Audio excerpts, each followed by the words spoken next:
ये सर वो पैसों का मामला था। पप्पू गुजर ईश्वर मेड़ा में 2 लाख रुपए मांगता था।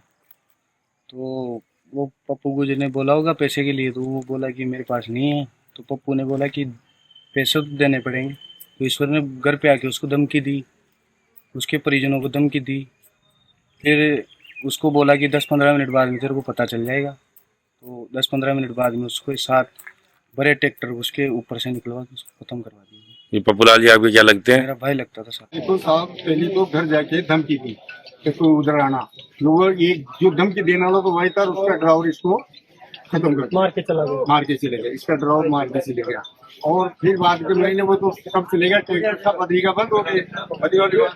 और उसके बाद में क्या हुआ साहब कि यहाँ पे हमारे लोगों की मांग है, एक तो माननीय कलेक्टर साहब यहाँ मेजू आना चाहिए, एसपी साहब यहाँ आना चाहिए। और हमारी मांग है कि एक तो इसको हत्याकांड में मुकदमा दर्ज होना चाहिए। नंबर दूसरी बात, इसको 50 लाख रुपए मिलना चाहिए। और 50 लाख अगर इसके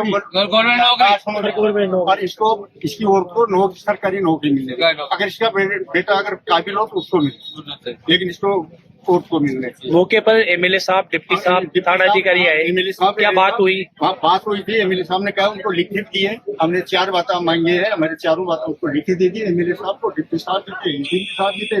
लेकिन वो बातचीत करने के बाद में फिर पब्लिक में बात न हो पाई, तो वो सही थे बाहर जाके या फिल्टर प्लांट में बात कर रहे हैं। और हमारी पब्लिक की जब तक हमारी मांग पूरी नहीं हो जाएगी तब तक ये लाश नहीं उठेगी यहाँ से। ये लाश यहीं पड़ी रहेगी। हमारी मांगे पूरी होनी चाहिए।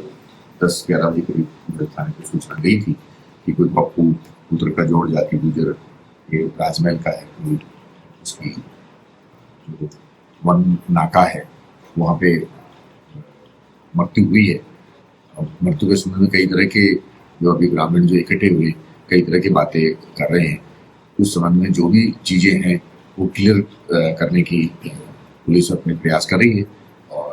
उनको ये भी कहा है कि जो भी आप रिपोर्ट देना चाहते हैं वो रिपोर्ट दे दें, उसके अनुसार तदनुसार जो भी आगे कार्रवाई है वो हो जाएगी।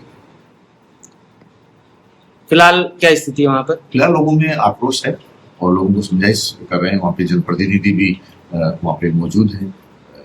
सुबह एसडीएम साहब, मैंने और स्थानीय जो एमएलए साहब हैं राजेंद्र जी गुजर साहब, उन्होंने से बात की थी। बहुत स्वादपूर्ण तरीके से बात की, सारी चीजों को समझाइश की गई, को समझाइश के प्रयास है।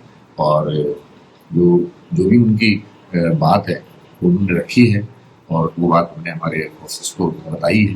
घटना के संबंध में भी जानकारी दी है। कुछ चीजें ऐसी हैं जो इन्वेस्टिगेशन का पार्ट है, तो वो एक समय रहते हुए आप लोगों को पता चलेगा, वो आपको बताएंगे।